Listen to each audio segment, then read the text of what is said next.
Donc on est reparti et je vous avais dit que j'allais vous parler d'une nouvelle manière d'utiliser des boucles.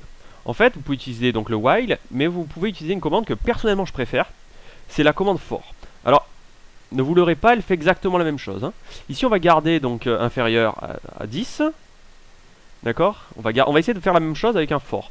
En fait, for, donc je copie ça de côté, voilà, et en fait for, entre les parenthèses de for, vous devez donner 3 éléments différents.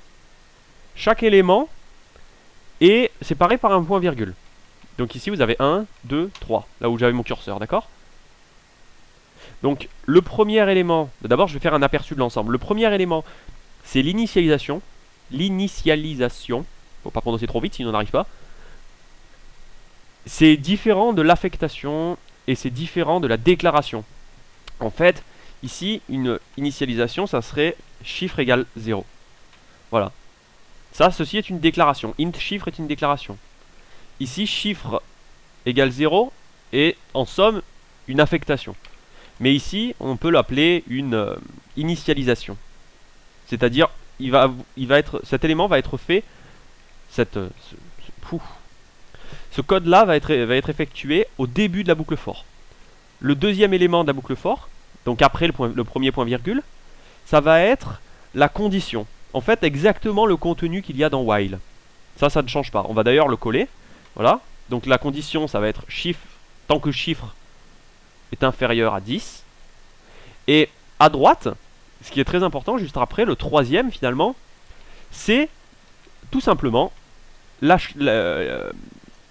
chose qui sera répétée. Ok, ici ça va être chiffre égale chiffre plus 1. C'est-à-dire ce qu'on appelle l'incrémentation. Alors essayez de vous retenir le vocabulaire parce que vous risquez de l'utiliser, ou tout du moins de l'entendre souvent. Donc le for, faut pas que je me trompe, le for, donc ici vous avez l'initialisation, ici vous avez la condition, et ici vous avez, qu'est-ce que j'ai dit? J'ai dit l'incrémentation, voilà. Ok. Alors cet élément-là, c'est rarement écrit de cette manière, c'est pour ça que je vous en parlais. Vous pouvez, comme ce système d'incrémentation est souvent effectué, vous pouvez le résumer. Donc ici je vais marquer en bas là, voilà. Ça, c'est exactement pareil que ça, en fait. C'est-à-dire chiffre plus plus veut dire augmenter la valeur de chiffre de 1. Et est équivalent à chiffre égale chiffre plus 1, bien évidemment. Ok? Donc en général, vous écrivez plutôt de cette manière-là. Voilà. Donc chiffre plus plus veut dire augmenter la valeur de chiffre de 1. Ok. Et afficher chiffre. Ok. Donc on vérifie ce que ça donne. Et là on se retrouve avec 0, 1, 2, 3, 4, 5, 6, 7, 8, 9. Exactement ce qu'on voulait faire. Donc en fait on est très heureux. On a fait la même chose avec for. Alors, bon, il y en a peut-être qui vont me dire mais quel intérêt d'utiliser for alors que je sais déjà le faire avec while. Enfin si vous le savez le faire. Peut-être que vous êtes passé à la vidéo d'après par fainéantisme. Mais pour ceux qui maîtrisent while et qui ont essayé un peu d'utiliser, l'intérêt du for est très pertinente. C'est-à-dire en fait, ça vous permet de ne jamais oublier d'initialiser, de ne jamais oublier d'incrémenter. Vous voyez? Donc il n'y aura pas de boucle infinie, théoriquement, parce que vous savez qu'il n'y a rien après ce point virgule. Si vous n'avez rien écrit ici, la dernière fois on était tombé sur une boucle infinie. D'accord? Non, on n'a pas fait cet exemple. C'était pas tout à fait dans cet exemple-là, puisqu'il n'y avait pas d'itération. Mais ce que je veux dire, c'est que vous voyez que si vous ne changez jamais la valeur de chiffre, dans cet exemple, il va tourner en boucle.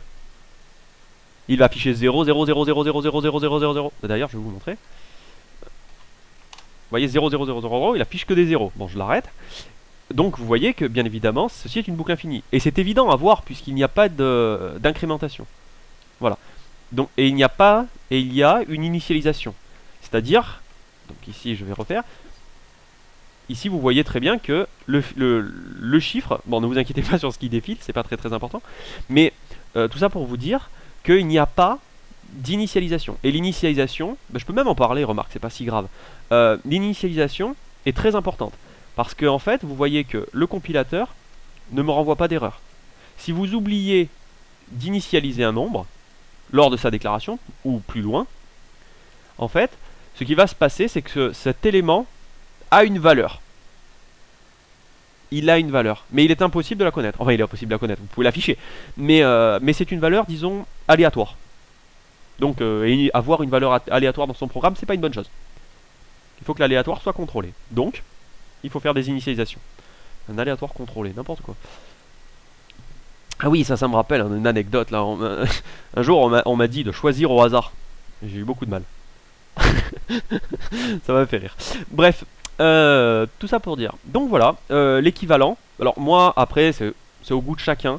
Mais moi, je vous conseille d'utiliser for, justement, surtout au début, pour ne jamais oublier d'initialiser et d'incrémenter. Donc voilà, c'est tout pour cette vidéo. Et la prochaine bientôt.